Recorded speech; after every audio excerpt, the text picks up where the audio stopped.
recording started. So yeah, the attendees will roll in here, so we'll give everyone a couple minutes to get connected. So while they're getting connected, I guess I'll kind of do our little introduction to welcome everybody. Hi everyone. So today we've got our webinar here with Padma on PD and dementia. So my name is Brienne Leclerc, and I work as a client service coordinator with the Parkinson's Association of Alberta, and I'll be moderating this webinar. If you have any questions during the webinar, please submit them in the chat at the bottom of the screen. You'll see a little chat icon. Click it and a chat will appear on the right-hand side of your screen, and you can send in your questions to the whole group or just to the panelists here, and we'll ask those questions at the end. A quick little disclaimer, so this webinar will be recorded. All information provided in the videos by Parkinson's Association and our featured speaker is furnished strictly for educational and entertainment purposes. This service is not intended to be diagnostic, prescriptive, or replace the relationship advice and/or care of your physician. General questions about symptoms, treatments, available medications, complementary and alternative healthcare therapies, and current research will be fielded. So we'll see how many we got here. So it looks like we got a fair amount. There might be a few people in the next couple of minutes. So we'll introduce our lovely speakers. So we've got Padma Ganesh. She is presenting to us from the Alzheimer's Society of Calgary. She received her medical degree from Calcutta University in India, where she worked as a family physician for several years in India and in the Middle East before migrating to Canada. She received her bachelor's degree in Ontario here in gerontology, and Padma is a learning specialist at the Alzheimer's Society of Canada, focusing on supporting learning and excellence in dementia care. So I'll hand it off here to Padma to get started. Thank you, Brian. Thank you for the lengthy introduction, but that's okay. Good morning, everyone. Welcome to this session. I'm just going to pull out my slides here. Okay, just give me a moment to share my screen.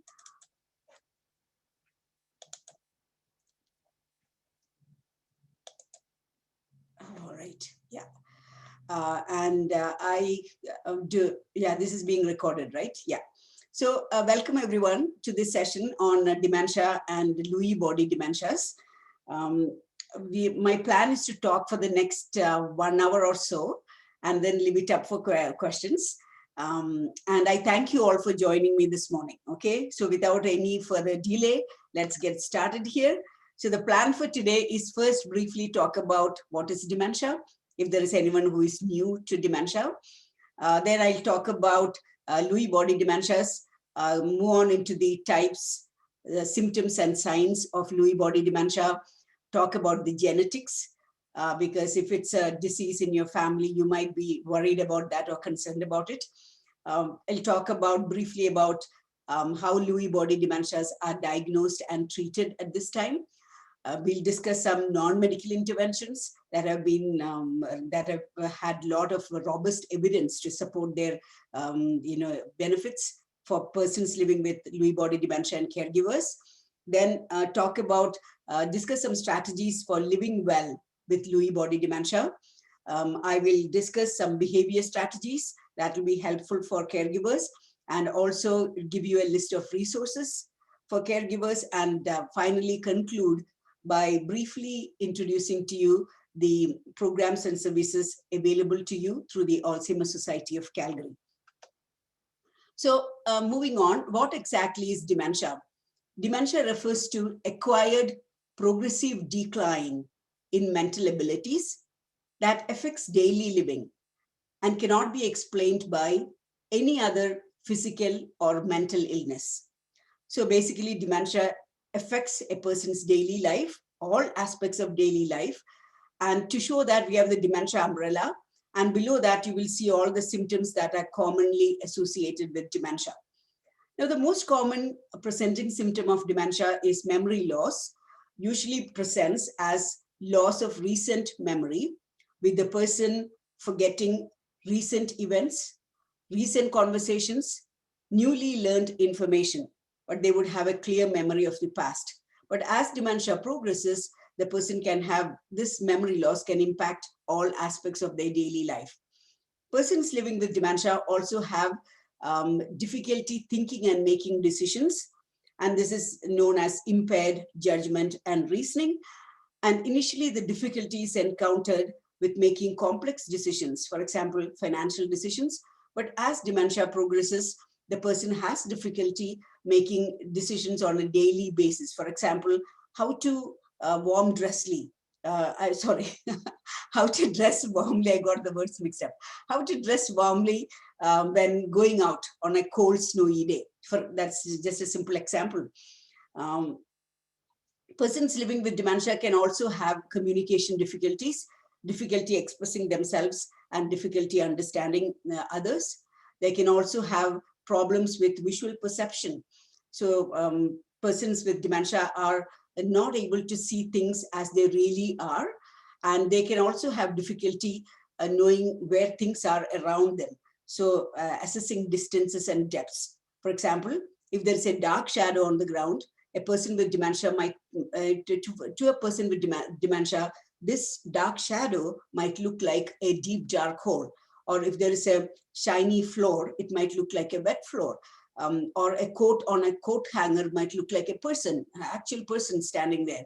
The person can have driving difficulties, difficulty going down the stairs or using an escalator because of that inability to assess the distance that is separating the steps, and even difficulty getting in and out of a bathtub.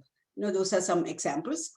Persons living with dementia also experience mood swings, sometimes without any reason, and they can also have several behavior changes as dementia progresses. And above all, persons with dementia have difficulty carrying on with all the activities of daily life.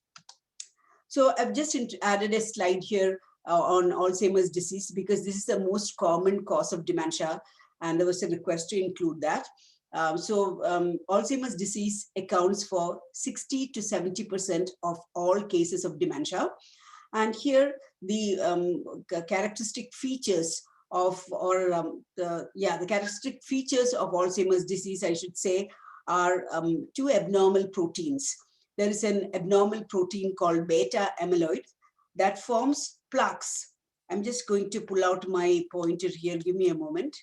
Oh, sorry, it just jumped a slide instead of, because I like to point. Yeah, so you can see that here there are some deposits that you see. They're called amyloid plaques, and these are deposits of the abnormal protein beta amyloid. And there is also another abnormal protein, an abnormal form of tau protein that is present inside the cells, causing a kind of network structure, a net-like structure called the neurofibrillary tangles. Okay, these amyloid plaques slow down the communication that is happening between the cells, destroys the connections between the nerve cells. Okay, and therefore slows down the brain. And these neurofibrillary tangles, they also interfere. These tangles inside the cell also interfere with the communication between the cells, and ultimately destroys the cells. And as the nerve cells get destroyed in parts of the brain, those parts of the brain start shrinking as well. So the changes are nerve cells, death of nerve cells, shrinking of the brain, loss of connections, and these changes cause a lot of inflammation in the brain that drives the dementia process, the Alzheimer's disease process forward. Now, these changes are believed to happen over a period of 10 to 15 years, so slowly developing. And during that time, the person may not have any symptoms, and these changes do not show up on any routine test. Majority of Alzheimer's disease, that is 95% of Alzheimer's disease, is found in older people above the age of 65 years, and it's called late onset Alzheimer's disease. And it generally progresses, begins slowly, progresses slowly. 5% of Alzheimer's disease is seen in younger people below the age of 65. And this is called early onset Alzheimer's disease. And of this, 1% can be due to defective genes that get passed on from one generation to the next. And that makes that the condition become inherited from one generation to the next. So that is the early onset inherited variety of Alzheimer's disease. And this is how it actually looks like. You can see the amyloid plaques, like reddish brown deposits. These are outside the cells and the tangles that are inside the cells. Now moving on to today's topic of Lewy body dementias. They account for 12% of all cases of dementia. And Lewy body dementia is considered to be the second most common degenerative dementia after Alzheimer's disease. And this is associated with another abnormal, it's not an abnormal protein, another protein called alpha-synuclein protein. And when this protein forms deposits in parts of the brain that regulate movement, thinking, information processing, and so on, we get the picture of Lewy body dementia. Okay, and these alpha-synuclein protein deposits, they were first described by Dr. Frederick Lewy, and therefore he called them Lewy bodies, and this dementia is therefore called Lewy body dementias. And Lewy body dementia includes dementia with Lewy body as well as Parkinson's disease dementia. So these are considered to be different presentations of or similar or could say similar but slightly different presentations of the same disease. So moving on to the symptoms of Lewy body dementias, that means both the dementia with Lewy body as well as Parkinson's disease dementia. There are 4 core clinical features. So one is day-to-day variation in certain intellectual abilities, such as attention, alertness, level of consciousness, ability to plan, organize, initiate, and complete tasks. That's a very common striking feature of Lewy body dementias. Also, early recurrent visual hallucinations. So persons with Lewy body dementia, early on from in the beginning of the disease itself, they start seeing things that are not there, and well-defined, very clear images of animals, cartoon characters, people in the room when nothing is there. Another core feature is REM sleep behavior disorder. Now, REM sleep is the phase of sleep cycle when we actively dream, and persons with Lewy body dementias are able to move about, talk, and act out while dreaming. And also they exhibit features of Parkinson's disease. So very stiff arms and legs, stiff and rigid arms and legs, slow, sluggish movements, walking difficulties, etc. are core clinical features. These are the core clinical features of Lewy body dementias, but these Parkinson's-like features do not respond to the usual Parkinson's disease medication, that is levodopa. Now here, this is on the right-hand side, it's a graphic representation of the symptoms that I talked about here. But one point here that is very important to remember or to note is that many symptoms of Lewy body dementia closely resemble those of Parkinson's disease and Alzheimer's disease. So sometimes it is difficult to diagnose. So there is significant overlap between these disorders. There are supportive features that help in making a diagnosis of Lewy body dementia easier. So persons with Lewy body dementia are found to be extremely sensitive to antipsychotics, or they are also called neuroleptics. And these are medications generally given to treat behavioral symptoms. They can have postural instability, so unstable with change in posture, for example, from the lying or sitting down position when they stand up, or from the standing position to walking, they are very unstable. There could be repeated falls. They can have brief fainting spells called syncope, and that is partly due to a sudden drop in blood pressure when the person stands up from a sitting or a lying down position. And these are the automatic functions of the body. So blood pressure changes with posture. They can have constipation, urinary incontinence, etc. are common. Excessive daytime sleepiness is a very common feature noticed in persons with Lewy body dementia. Depression, anxiety, and apathy are other features. Apathy is lack of initiative, not wanting to do anything. Okay, and some persons can also have non-visual hallucinations. So experiencing sounds, smells, and feeling things on the body that's not there. Okay, that's non-visual hallucinations, and they can have very strong beliefs that are false. Okay, usually around suspicions like paranoid delusions. That's what they are called. Now, moving on to genetics of Lewy body dementia. So both dementia with Lewy body as well as Parkinson's disease dementia, in both these cases, hereditary forms are rare. Okay, you can see that in both columns. You can see hereditary forms are rare, and in the case of dementia with Lewy body, ApoE4 is the strongest risk gene, and this is the same gene that increases the risk of developing late onset Alzheimer's disease. So there's a connection. You see there's an overlap there. So persons with Lewy body dementia can also have Alzheimer's changes in their brain, and that can make the cognition worse, the symptoms worse. Synuclein alpha and synuclein beta genes, if the person has that, then they have a risk of passing it on, 50% chance of passing it on to their children as well. And another gene, GBA single gene, any defect in that gene is associated with increased risk. And in the case of Parkinson's disease dementia, it is just the synuclein alpha gene and the GBA genes. They are found to be more involved in inheriting the disease. But the bottom line is that 90% of Lewy body dementia is not hereditary. Okay, that's something to keep in mind. How the dementia develops in the Lewy body disease, that is Parkinson's disease dementia and dementia with Lewy body. So in Parkinson's disease dementia, the person has a diagnosis of Parkinson's disease and they've been living with it for 10 or 15 years. And then the person themselves might experience some mild cognitive impairment. It could be memory lapses, mild memory lapses, or difficulty focusing and completing tasks, attention and all that.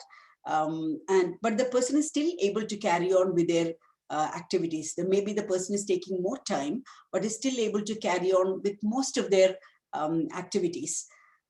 And sometimes it might be the family member who notices that. So that is a mild cognitive impairment stage. And some people progress on to develop dementia when these cognitive changes actually start impacting the person's daily life. Okay, when it affects the daily life, that's when we call it dementia. In the case of dementia with Lewy bodies, there is no intermediate stage like that, because for the diagnosis to be made, the person is presenting with dementia. Okay, so they have the dementia symptoms, then Parkinson's disease features, all that develops later. So this is how the disease originates. So now moving on to Parkinson's disease, mild cognitive impairment.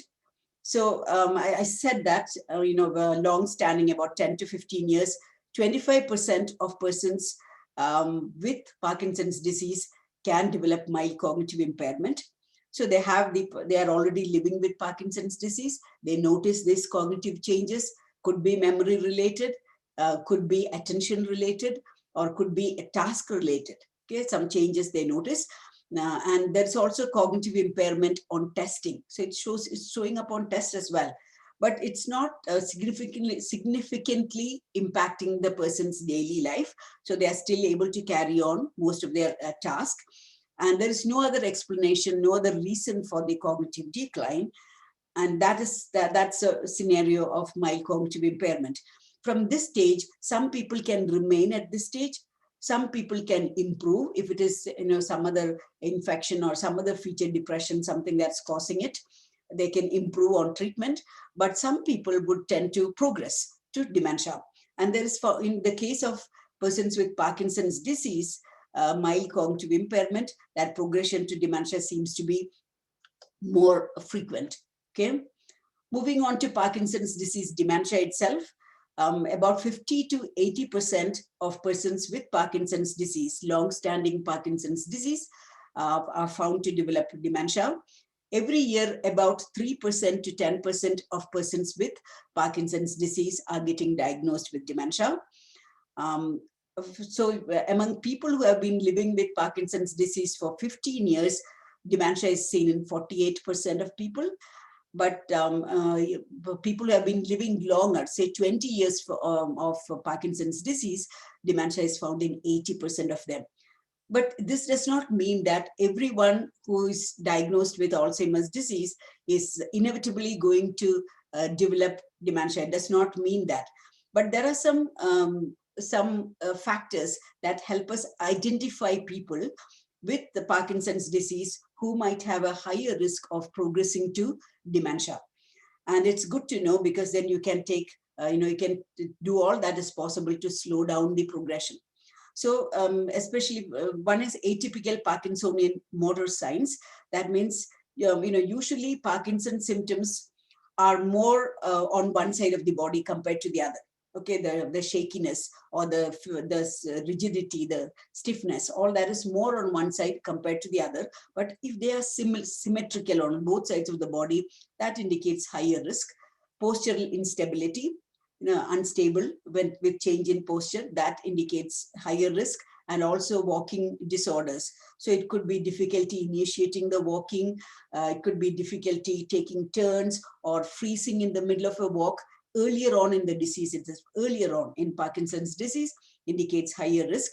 Early visual hallucinations, greater movement impairment. So from the beginning, early stage of Parkinson's, more of physical symptoms are there, more of tremors, shaking, more of walking complaints, all that. Longer duration of illness, and male gender, men are more highly susceptible than compared to women, and older age diagnosis. So these are some factors that help us identify people who could develop, who have a higher risk of developing dementia as it progresses. Okay. Now, I'm comparing the onset and progression of dementia with Lewy body and Parkinson's disease dementia. Both appear around the same age, late 50s to 85. In the case of Parkinson's, it's after 60 to 85. But dementia with Lewy body, maybe late 50s, it can happen. In the case of dementia with Lewy body, dementia is the first symptom. And this could be present along with physical symptoms, or it can precede. This can be the earliest symptom. In the case of Parkinson's disease dementia, Parkinson's disease symptoms are what they have initially. And in the case of people who are developing Lewy body, dementia with Lewy body, they start seeing the sleep behavior disorder, the REM sleep behavior disorder.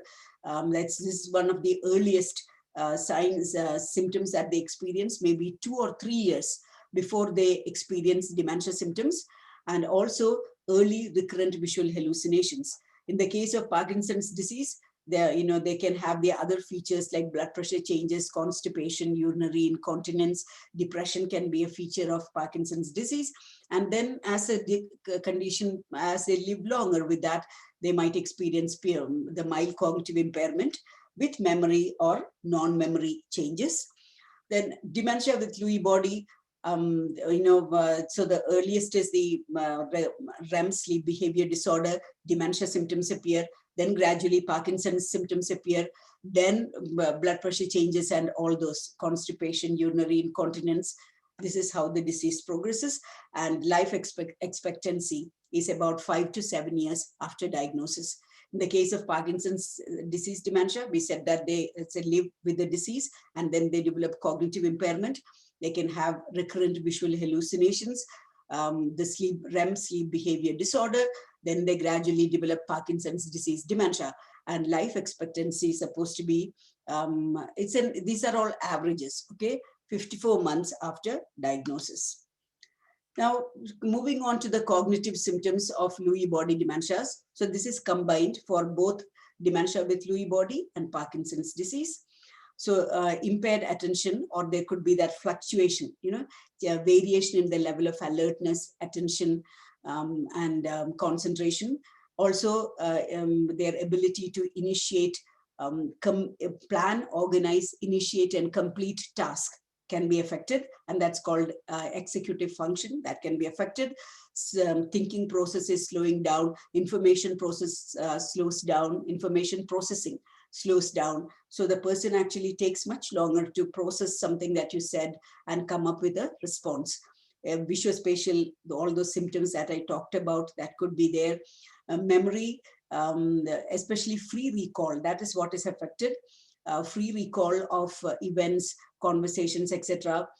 Can be affected. But for persons with Parkinson's disease dementia, it's found to improve on cueing. So if you say, oh, you remember that time when we did this, if you give more of facts, then the person is able to, with cues, that memory recall, that recall can improve, but not seen much with dementia with Lewy body.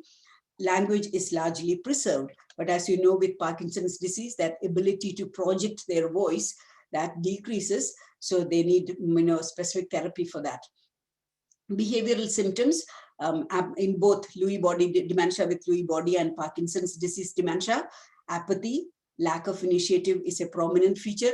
Depression is prominent, more prominent in Parkinson's disease dementia. Anxiety, hallucinations are there. In the case of dementia with Lewy body, it's mainly visual, but occasionally can be non-visual as well. But for Parkinson's disease dementia, it could involve all the senses. So seeing, hearing, smelling, feeling, tasting, things that are not there. And also other experiences, perception difficulties that are seen in persons with Parkinson's disease dementia is a sense of presence. So feeling that someone is in the room when nobody is there, a sense of somebody passing by, from the corners of the eye, thinking that someone is passing by when that's not happening, and illusion. So, for example, I give you the, they might look at a curtain or something like that and see faces where they are not, where there are no faces, maybe in the carpet and things like that. Delusions are common for both types of Lewy body dementias, and usually paranoid suspicions. Excessive daytime sleepiness is a feature as well for both. Now, how does Lewy body dementia impact a person's, a person who is diagnosed with that? So both the dementia with Lewy body as well as Parkinson's disease dementia causes difficulty with everyday task that the person used to do without even thinking. And this can make the person very worried, frightened, afraid, anxious, depressed, withdrawn from family life, from social life, apathy, not wanting to do anything. They are less able to plan, organize, and initiate and complete tasks.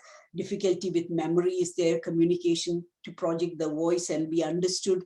All that has a very significant impact on the person's quality of life.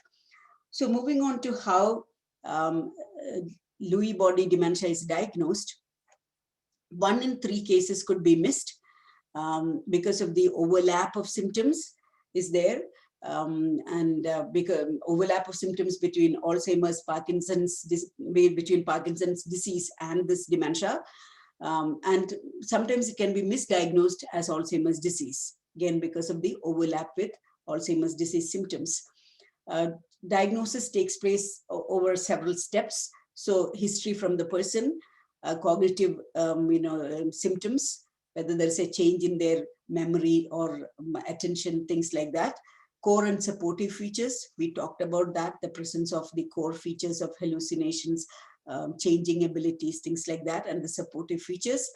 Interview with family member, and sometimes a person might think that they are able to do things on their own. They are doing it, but a family member, interview with family member is important, because a family member might say that, no, actually I'm helping in, I'm doing much more than I used to do for this person.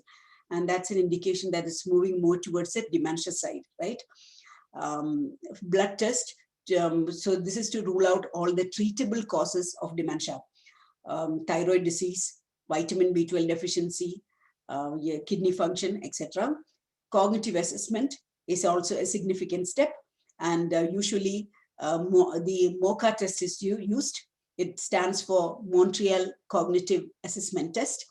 A score of 26 and above is normal. So anything below 26 is indicative of dementia.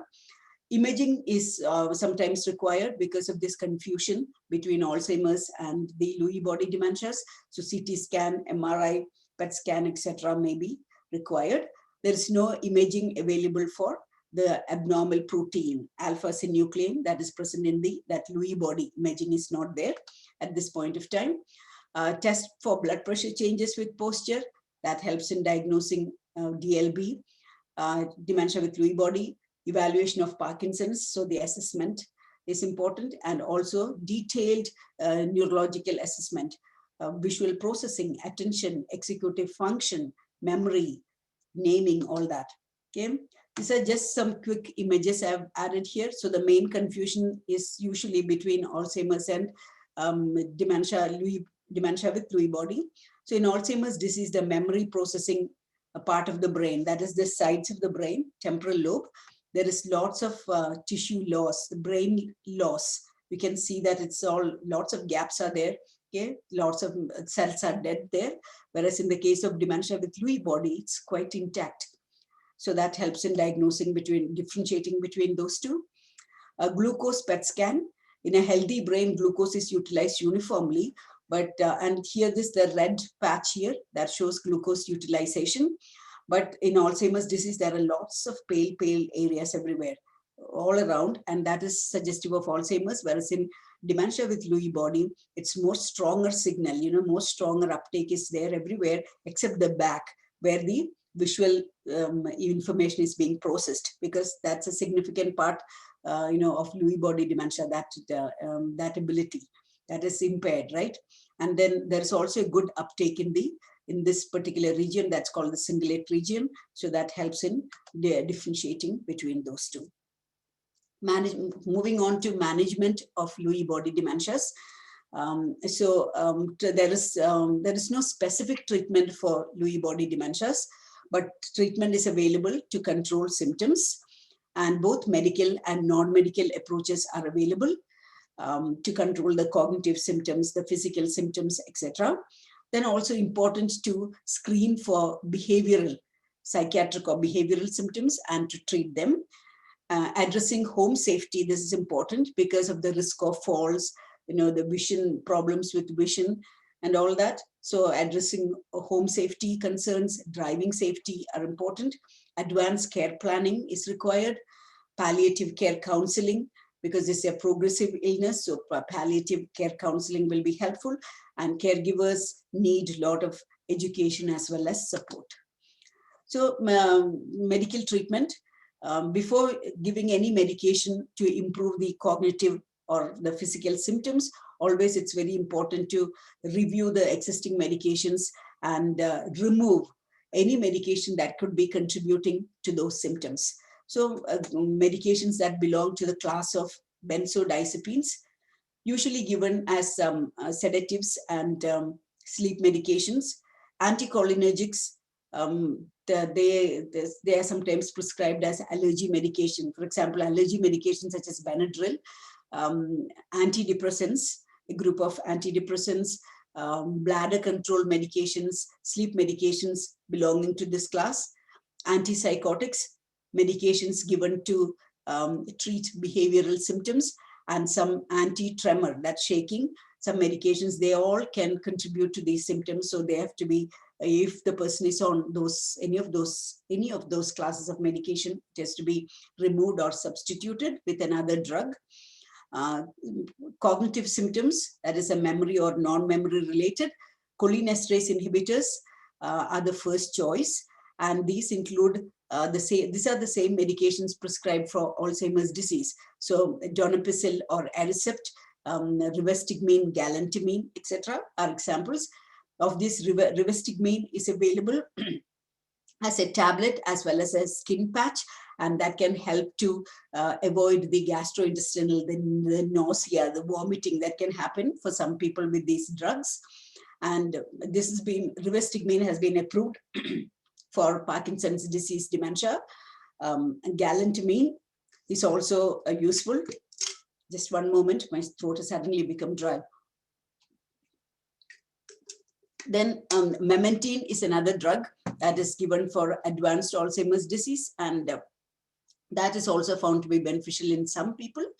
But the Parkinson's disease medication levodopa, that can make the symptoms worse if the dose is increased. So it needs a very delicate balance.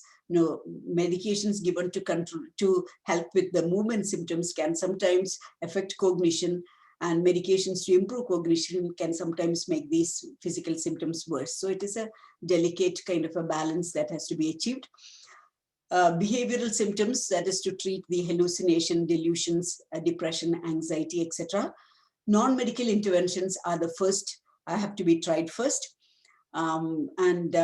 Cholinesterase, if they don't work, then the cholinesterase inhibitors. So the same medications, donepezil, the same Alzheimer's medications are found to be effective here as well. They can control, even if they don't improve the cognition, the memory symptoms, they can still help in regulating moods, anger, aggression, hallucinations, delusions, etc. So they are the first drugs to be tried. For Parkinson's disease psychosis, that is delusions and hallucinations associated with Parkinson's disease, in United States, a new drug, pimavanserin or Nuplazid, has been approved, but it's not yet approved here because it has got some cardiotoxicity, and older adults tend to have some cardiac complaints, right? Sleep behavior disorder, melatonin is the safest drug to start with, but may not work for everyone. So if it doesn't work, then clonazepam, low dose, is the next strategy. That's the next thing to use. Blood pressure drop on standing, this has to be treated. And for some people, it can happen because of the blood pressure medications they are taking. So if that's the case, then change those medications, substitute with medications that don't cause this blood pressure drop. And there are also other medications, midodrine and some other medications to treat that blood pressure drop. Excessive salivation, this can be a challenge, especially for people with Parkinson's disease, because they are not able to swallow.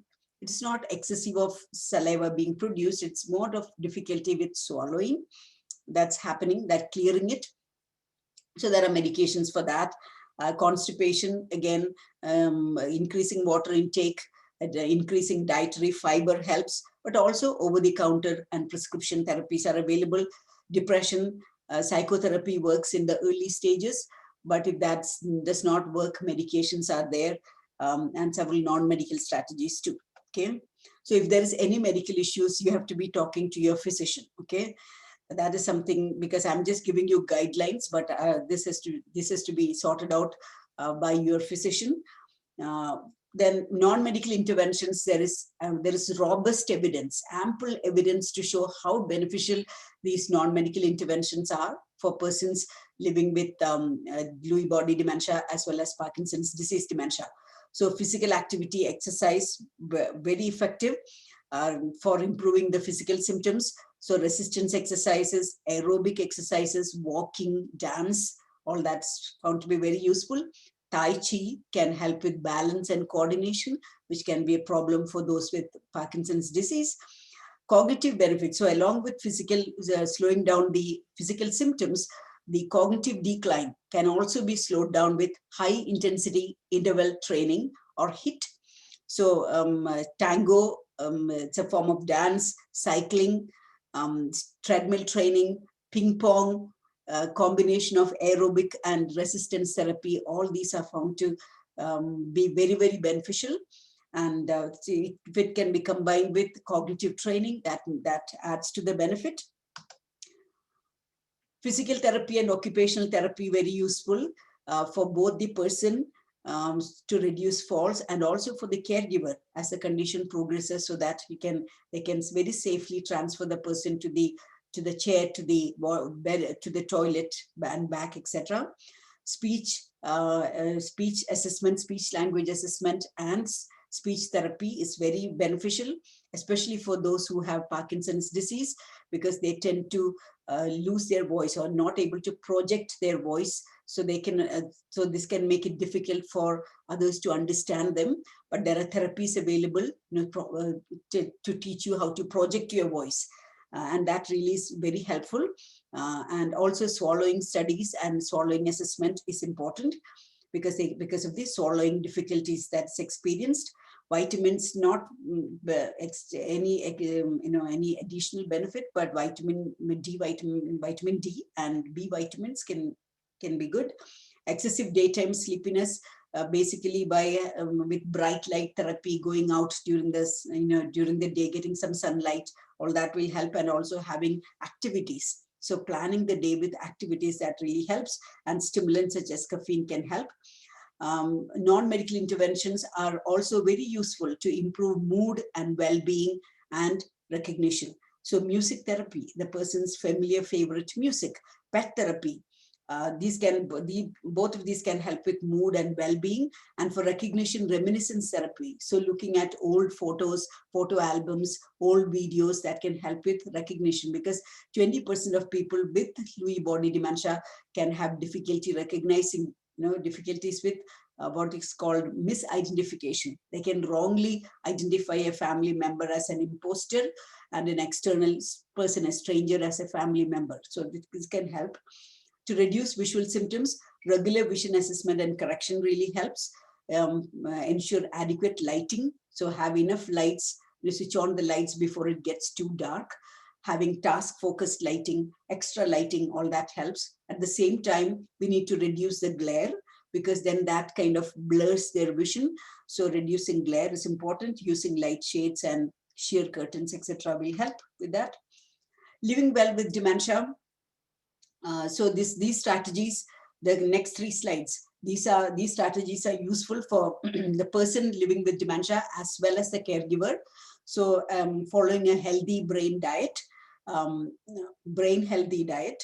So this is including lots of fruits, vegetables, whole grains, oily fish and olive oil. It's like a plant-based diet. Medications, taking medications as prescribed, having regular vision assessment, hearing assessment, important, and also exercising regularly. That's very important feature of that physical well-being, important for both caregiver and the person. Challenging the brain. There are lots of online brain games available, paper based, paper pencil based, so puzzles and Sudoku, things like that. Or if there is any specific ability that you want to improve, for example, attention or problem solving, something like that, there are online games for that. Engage in activities of your choice. So even you have certain stiffness and all that, engaging in this is really meaningful. It adds meaning to the life. You might have to modify the activities a little bit, but still persons are able to enjoy. So things simply putting on music and just dancing and having that's good for your emotional well-being too. Using memory aids, this can be helpful, like cell phones or calendars and things like that. Then involving the family and friends, who are really understanding, who want to help and who are non-judgmental. Include them in your support team. It will be very helpful. And getting good night's sleep is important. The person with dementia needs a lot of encouragement and support, and they might want to be independent. So providing that independence at the same time, taking care of their safety is important. Getting good night's sleep, I've provided some strategies here. So basically having strict bedtime and wake up times, cutting back on caffeine from the afternoon onwards, exercising daily, going out in the sun, getting some sunlight, so that when it becomes darker, it kind of conditions the mind, the brain, that it's still sleep time. Evening times, reduce the screen time, so cell phones and TV and computers, etc. Keeping the bedroom cooler than the rest of the house helps, and using the bedroom only for intimacy and sleep. So there are some strategies here given here that will be helpful. Moving on to behavioral symptoms. The cause for the behavioral symptoms is basically the cells dying in the brain, and also because of the loss of certain chemical substances called neurotransmitters that regulates the mood and things like that. So that's what is leading to all these behavioral symptoms. Majority of behaviors are responsive behaviors. That means a person responding to some threat to their well-being, some situation they perceive as a threat to their well-being. And these immediate triggers can include health factors, for example, pain anywhere in the body, discomfort from medications, from constipation, from wetness from urinary incontinence. Infections can cause discomfort. Infections can also cause increased confusion. Okay, vision or hearing impairment, all that can be a trigger for behavior. Any unmet need can be a trigger for behavior change. It could be a physical need like hunger, thirst, wanting to sleep, or emotional need like feeling afraid, lonely, feeling that sense of loss, needing attention, or inability to do things, boredom, etc. It could be because of the environment, things from the environment, for example, a lot of noise or strangers or changes in the care setting. For example, moving to the hospital or moving from the home to a long-term care, etc. And new, unfamiliar people around. Lighting, changes in lighting, so too a little bit dark and not able to see things clearly, or too bright and the glare, or lack of contrast. All these can make very difficult for them to distinguish things or see things properly, and that can be a trigger. Hearing impairment that's not corrected can be a trigger, and there is a lot of external noise too as well. Then temperature, too hot or too cold, all can be triggers for behavior change. Negative communication, so if people around them are using negative words like, no, it's not like that, don't, correcting too much, arguing, or maybe speaking in long sentences that the person is not able to understand, or not giving the person time to process and respond, right? Because the brain is slowing down. Or non-verbal, it could be, not saying anything, maybe just throwing up your hands or rolling your eyes. Someone does that. All these can be a trigger. So general negativity, the person could, all these could be triggers for behavior change. So when you see, this is a flow chart that will be extremely beneficial for you in any behavior. So you are encountering a behavior and you really do not know what to do. And then following this flow chart will give you'll end up with some responses to try. Okay. So when you see a behavior, to think about, what is this behavior? What is a person trying to say? What is a person trying to do? What is that emotion that you can see? And just acknowledging that emotion, validating and responding to that emotion is a good first step. And then you decide if this behavior is a concern or not. If it is escalating with time, or if there's a risk for somebody to get hurt, that's a concern. If that's the case, maybe it helps to figure out, is this the first time you're seeing this behavior? Or have you seen this behavior in the past too? If yes, around which person or persons did this behavior happen? Around which activity? At what time of the day or night? Or what conversation led to that? So it might give you some, you might identify some triggers, some patterns to that, and changing the pattern around can help in decreasing the frequency of that behavior. But in say you are not able to identify it, then see if it's, I analyze it from these four, whether it could be due to any of these triggers. Is it possible that the person something has changed about their health that you are not aware of? Maybe they're just guarding one side of the body, facial expressions showing pain, or maybe they're making sounds of pain. So asking, is it hurting? That, and providing that pain medication might help. Or it could be they are confused because of the medications, or they have nausea, vomiting because of the medications they are taking. Or could be that they are not drinking enough water, but you see them going to the washroom all the time. So that is a sign of a bladder infection. So in that case, maybe the person has to be seen by a doctor or a nurse. So you come up with strategies based on that. Unmet needs. So is it possible that there is a physical need, an emotional need, a social need that's not met? So, asking questions, would they like to eat something, drink something, all that, and meeting those needs. Environment, try to make it as friendly as possible for the person. Okay, the lighting, the temperature, the noise level, and all that. Then not to make too many changes in their room, because that can confuse them, thinking that it's a different place. Have their own familiar things in the room, so that creates some kind of familiarity. Communication, again, being aware of the way you communicate, and if there is something you can improve that way, that those are all that will give you some responses to try. And these are some general strategies that can be used for any behavior. So as I mentioned, validate the emotion that you see and respond appropriately.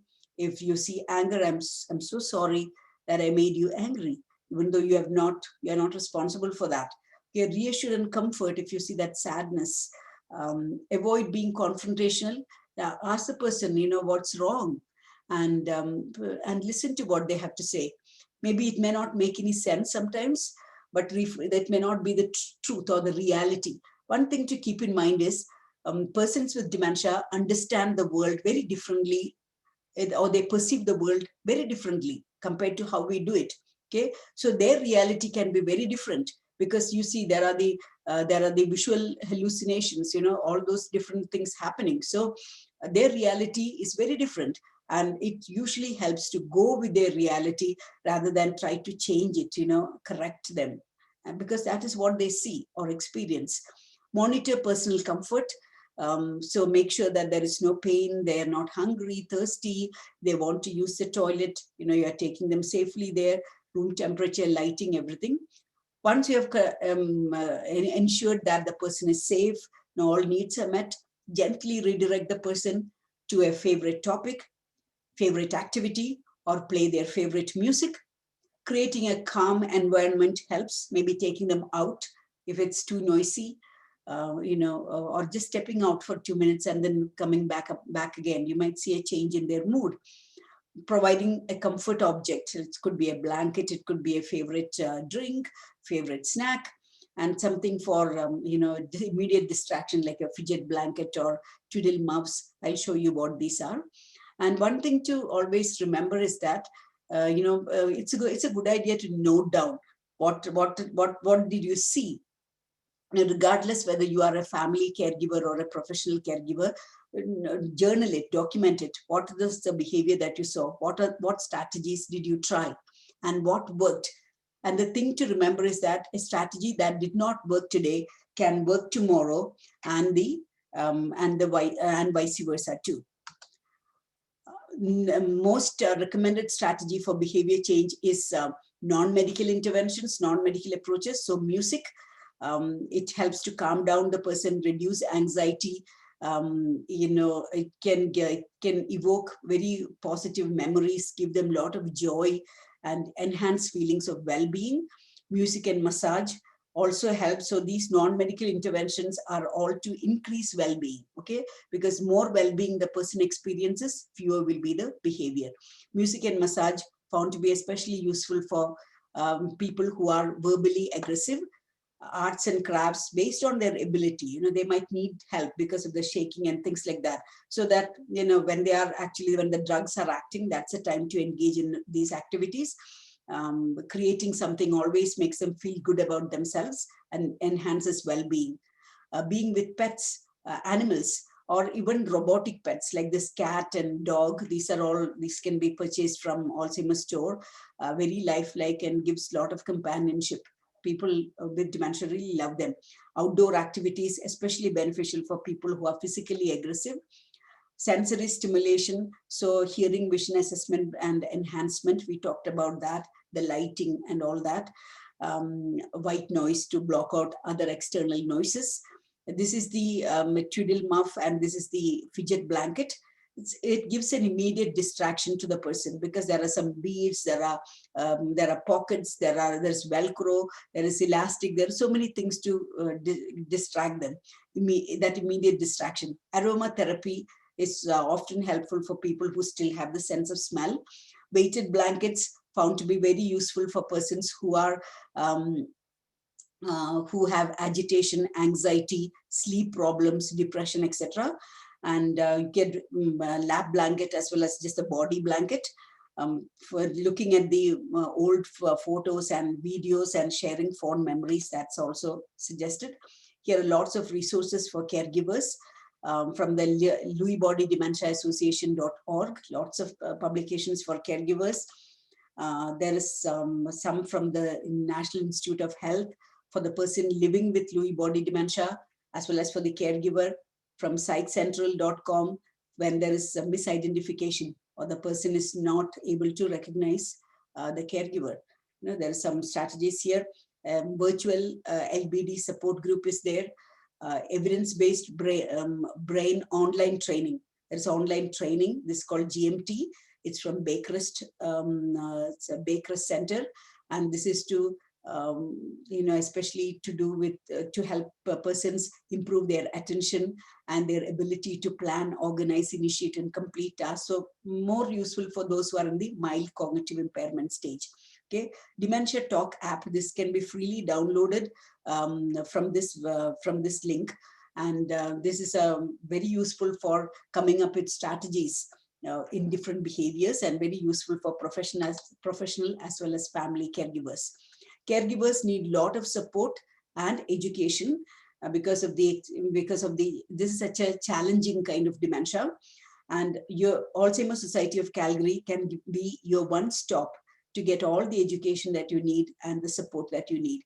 So education about what to expect, how to meet increasing care needs, coping skills, then information about resources available in the community, support groups that you can join, how to navigate the system and access services and programs that are available, planning for the future, strategies for communication and responding to behavior changes, self-care, how to build up take care of your physical health, your mental health, emotional health, how to build up your support system and your resilience, that is the ability to thrive in a challenging environment, and coping, how to cope with all the emotional things that caregivers can experience, which is natural. So recognizing them, and there are strategies, you could learn about those as well. This is how COVID-19 has impacted caregivers based on a survey conducted by University of Calgary and University of Alberta. So currently, after 15 or 16 months of COVID, 69% of caregivers report being socially isolated. 66% of caregivers report being stressed out and burnt out. 48% physical health has been affected, 58% mental health affected. So if this is true for you, if you are a caregiver and this is true for you, then naturally this means that your ability to provide care for another person is very much diminished. So you need really that support, to seek and receive that support. Then building resilience. So resilience, as I told you, it's the ability to bounce back from challenges in life. And there are 6 steps. So first step is taking care of your physical health, seeing doctors as and when required, going for regular checkups, healthy food, healthy exercise, exercise, sleep, all that's required. Your emotional health, learn from role models, or look at past situations where you have actually survived in distressing situations, and you can use those again. How you view challenges, reframe that. If you're seeing problems everywhere, it can weigh us down. But thinking of it as opportunities, maybe to think differently and act differently. Seek support as required. And if you are a caregiver and you think you have to do everything on your own, no, that's very wrong. That's not true at all. Okay. And be happy with being maybe you're an average caregiver, majority are. So be kind to yourself. That self-compassion is very important for caregivers. Keep your life simple and practice relaxation techniques like meditation, gratitude, maintaining a gratitude journal, being mindful, etc. These are free counseling services I've provided for caregivers. These are some clinical studies. Lots of studies are going on in Lewy body dementia, and you can maybe if somebody is interested in participating, They are recruiting. All those in green shows you that they are all recruiting. These studies are recruiting. Majority of studies are in the East, okay? Nothing in Lewy body dementia is happening right here. To conclude, Lewy body dementias are the second most common degenerative dementia after Alzheimer's disease. And Lewy body dementias include dementia with Lewy body and Parkinson's disease dementia. Diagnosis happens through several steps. Treatment, there is symptomatic treatment, medical and non-medical strategies. Medical strategies, medications available for improving cognitive symptoms, physical symptoms, behavioral symptoms, sleep, etc. Non-medical interventions, several, exercise, physical, occupational, there's a long list. All these have shown to be very, very beneficial. Caregivers need extra education, counseling, and support, so that you can take care of yourself and be available for your person with dementia. And individuals with Parkinson's disease have to keep in mind there is at risk for that cognitive impairment and dementia. So therefore, do everything that's possible to slow down that progression. So all that living well with dementia, those strategies, keeping your taking care of your physical health, mental health, all that is very much required. And also having regular assessments, cognitive assessments. These are the services that are available to you through the Alzheimer's Society of Calgary at this point of time. If there is anything about dementia that you want to know, or maybe you don't even have a diagnosis, but you're worried about some symptoms that you see in a family member, and you want to know whether this is dementia or not, then also you can call. Or you want to find out about information about resources available, or maybe you are dealing with a behavior situation and you do not know what to do. Whatever be the situation that you are in, we are available there, okay? Just a phone call away, and we provide support through email, phone call, video calls. Extended hours are available by appointment. Instant chat is available on our website. You just click it, and then immediately one of our social workers will contact you. Online education we provide. Community resources, we can provide you information about that. We can refer you to those. And also there is a self-referral form. So you can either call or go online and get our one-page referral form and refer yourself to us. Website has got lots of updates. So anyone who is dealing with dementia at this time or wants some help around dementia, please do not hesitate to call us. We are just one phone call away, okay? And we promise that we will travel the journey of dementia with you. And that's why we are there. A big thank you to our funders. Shout out to our funders, United Way, Gordie How Cares, and Alberta Retired Teachers Charitable Foundation. And that is all from me. I hope if this was clear to you. I tried to slow down as best as possible, but I did not know. I might have rushed somewhere, but I can explain whatever is required. I can explain again. I'm just going to type in my evaluation link here. So if you can see that, the evaluation link, this way, before you log off, you can just click it and send me your feedback, because I've tried to customize it to this audience, and I really want to know whether this was beneficial for you. So that's all from me. Thank you for listening, and we'll open it up for questions.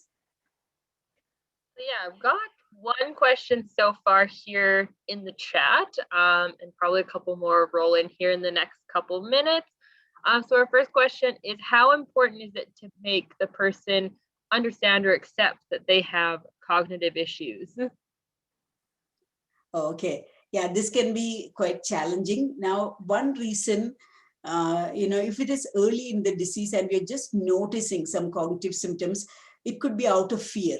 Now, the person doesn't want to face it. There can be that fear, oh my God, please, we hear and see about dementia, and that fear.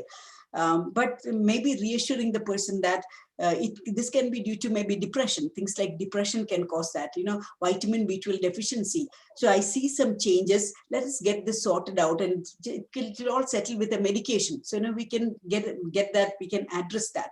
So taking away the fears and reassuring the person if it's in that early stage. But in some cases, the dementia, that cognitive impairment has progressed, and the person is not even having that insight. They have lost that insight of what is happening to them. And you might think that they are in denial. No, I'm all right. I can still drive. I can do this. But it is just that lack of insight or awareness that happens with the disease. If that is the case, then there is no point in trying to convince a person. What you could do is note down all the symptoms that you are seeing in that person. You can take an appointment with that person's family physician and have these, document them, write them down and have it placed in the file. So that gives a reason for the physician to take action on that, because once it's on the file, they just cannot ignore that. They have to take action on that. So you are not the bad person, you are not the bad cop, but you are working from the background, because this is ultimately in the best interest of the person. So I hope, Pauline, that this has answered your question. I've got another question here that somebody emailed to me. They would like to know a little bit more about visual hallucinations and why they feel so real, and if there's any known triggers. And I think we covered some of them for those visual hallucinations. Yeah, so visual hallucinations, why do they happen? Now that is when, we see through our eyes, but it's the back of the brain, this part of the brain that is processing all the visual information coming in. Okay, so when this part of the brain is involved in a dementia process, it can happen even for persons with Alzheimer's disease, but more commonly seen with persons with Lewy body early on. Persons with Alzheimer's disease can also get it later on when this part of the brain is affected. But for Lewy body dementia, we see that because that abnormal protein that is depositing a lot in this part of the brain that is concerned with movement and visual perception and things like that. So that is what is contributing to that's a reason why this is happening. And some contributing factors are not having, proper lighting that causes shadows, or maybe their own visual impairment, the eyes and their vision is failing. That could be there. Glare, that is kind of blurring things. So there are so many external environmental factors too that could be contributing to that. But this is a part of the disease happening when the back of the brain is involved. Hope that answers your question. I think that's a very thorough answer. They also had a second question that went along with that, is they're interested, they experience tactile hallucinations or kind of feelings of like touch or sensations. Yeah. And if that's something that we see in PD or Lewy body dementia. Yes, I mentioned in the hallucinations, when I talked about that, I said that for persons with Parkinson's disease dementia, it is not just the visual hallucinations. They can smell things that are not there. They can hear sounds that are not there. They can feel things. For example, I remember my father-in-law, he had Parkinson's disease for about 15 years, and then he developed dementia. And one of the things that he was doing is he would always feel that there's some insects on his skin, and he's always picking up on his skin like this, because he felt that there was something there. And the only way we could kind of prevent was that, let him wear full sleeves. So he was wearing that, and that kind of seemed to reduce that. And also going with that, because he used to see those insects on his plate, on his bed at bedtime. And my mother-in-law would simply change the sheet. I'm so sorry. Yeah, you see insects. Yeah, maybe there are. My vision might be failing. And she never argued. She would immediately change that sheet, put on another sheet. And I was kind of looking back and amazed at how she handled it without a fight. Yeah, that's something that naturally she's a conflict avoider. So it is her personality. But that's very common for Parkinson's disease dementia. There's all these symptoms, all these systems other than vision can be affected.